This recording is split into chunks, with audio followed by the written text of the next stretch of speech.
Alright, for today's industry insight, we're going to talk about a topic we brought up during our last Game Wisdom Live show. And that's the idea of who is the face of a video game, or who is responsible truly for the success or failure of a game project. Now, from our talk, we were discussing about the changes that go across game studios over the years. As we've said before, when it comes to the idea or the perception of branding in the game industry, the most popular ones are going to be character, studio, or franchise base. And over the last decade, we've seen a number of studios rise up in their respective areas, be it Telltale Games, CD Projekt Red, Dice Interactive, Blizzard, and so on and so forth. And what happens is when you have these successful games, or even someone like Naughty Dog, the studio itself becomes its own brand.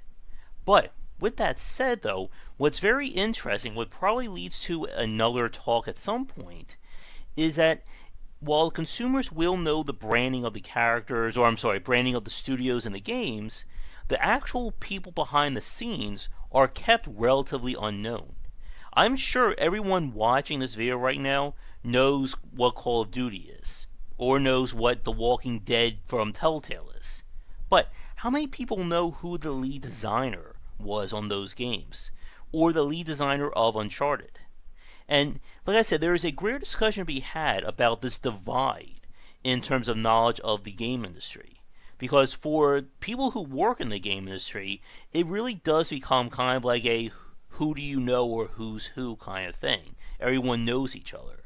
But from the consumer and outside of things, it's kept mainly at the surface level or surface layer for brands. And this takes me back to the original question and our topic for today. When we're talking about these major studios, is there a single person that's the linchpin for the success? And this leads into a greater discussion about the philosophy of what it means to be a game designer. Now, as we've talked about before, game design is a very amorphous topic. It doesn't just mean one specific field or discipline. And some of the most well-known or recognized game developers have multiple areas of understanding or knowledge, not just in the core three areas of art, design, and programming. And right there's actually another interesting point. Even the term game designer can mean different things depending upon what the studio and the culture is looking for. Some studios call it a game developer, some say lead designer, creative director, creative designer, and I'm sure there's even more titles that go with this particular profession. But when it comes to designing a video game, as I'm sure everyone watching this is well aware of, very rarely do we have one person do everything about a video game.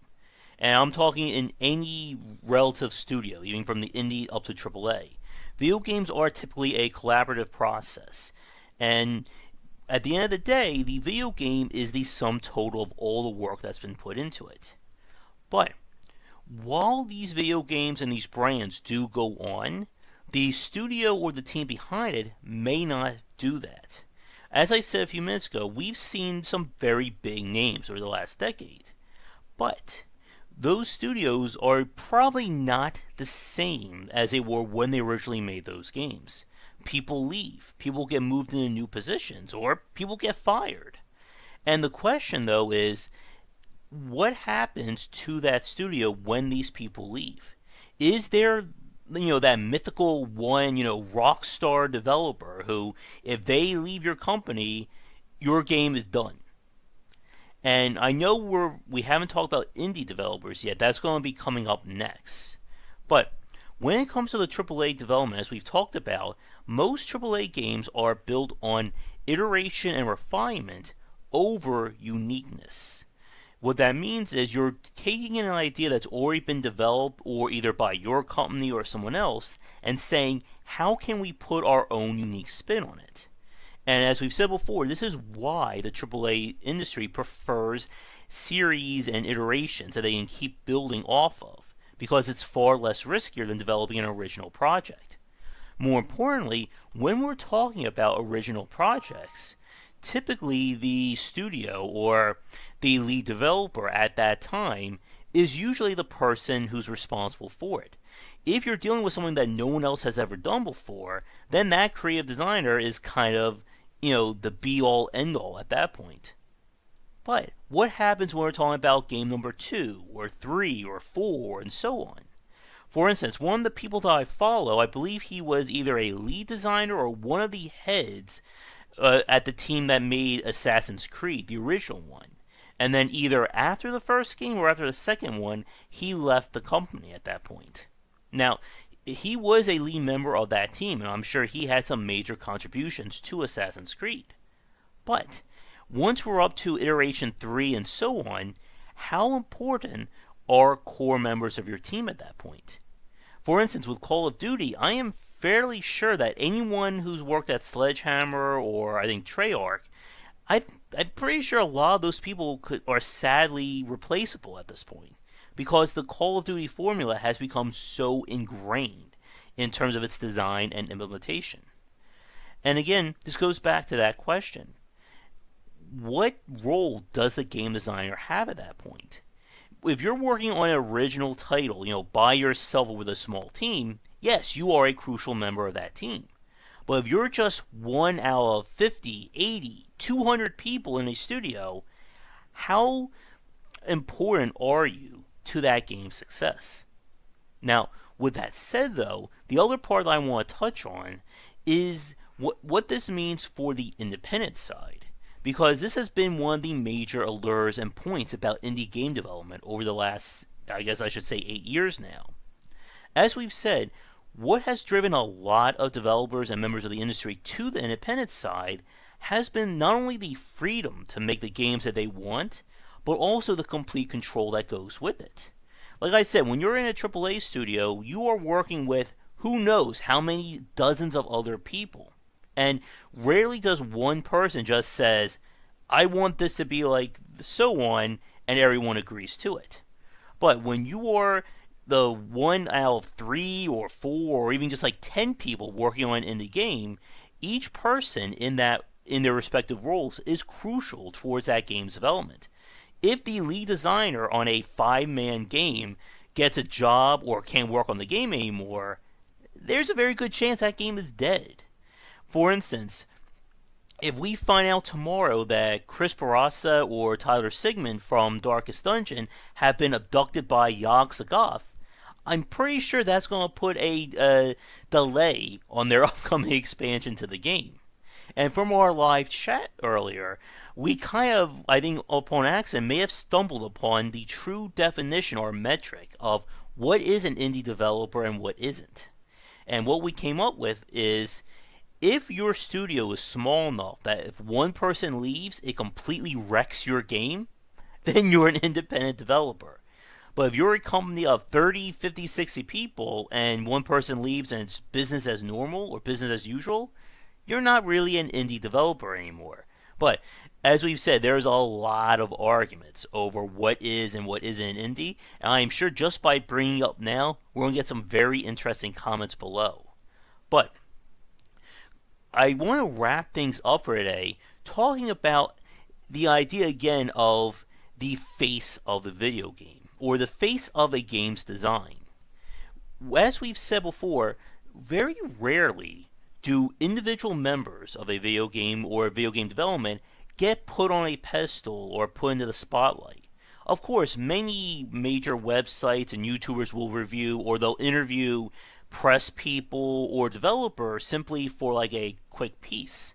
But rarely do we see, like at award shows, that the person who designed the game gets the award, or the person who composed the music or did the art. Typically, these awards go specifically towards the game, not towards those individual members. And like I said, there is a greater talk to be had about the recognition and what that means to work in the game industry, but that will probably have to be for another time. The point, though, is when it comes to designing these games, it's definitely like a very mixed bag. Because some people will say, yes, we should prop these people up because they deserve it. Others will say that no, because it's the entire team that was responsible. So it does feel a little bit weird singling out just one person to say that you are responsible for why this game is a Game of the Year success.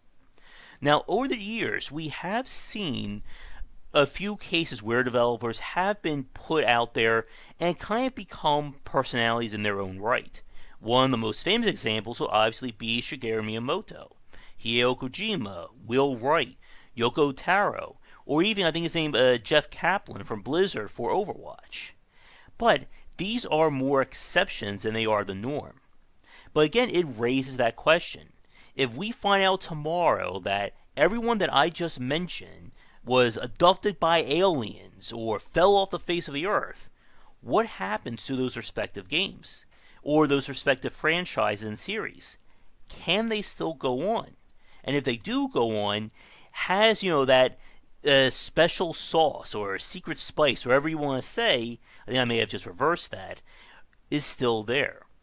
Because we have seen cases where a property gets sent to another studio, to another development team, or someone else works on it, and in many of those cases, things don't turn out right. It could be we get an entirely different game, or you can feel that something was missing. And to give you some examples, or even within a studio, as I said earlier, what happens when a number of the core members of a team leave after a game's success, but that studio wants to make a second or third game? I'm pretty sure that the team behind Halo, the original Halo by Bungie, is not the same team behind Halo 2, or 3, or even much less than that, the same team that will work on Destiny. But my question for you folks is, can you think of examples of games where the property or the design gets sent to another studio who then makes the game better than the original creators? Because most often we hear about cases such as Mass Effect Andromeda, that the whole, shenanigans and trouble surrounding that game. But can you think of any examples? I would kind of maybe say BioShock 2, but I know that can be a very polarizing one as well.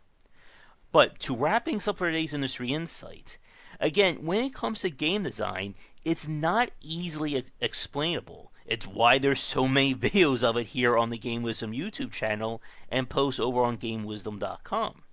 So it's very hard to single out just who is responsible for making these games work. Is it the role of an entire team that comes together? Is there some secret combination of skills and knowledge that does it?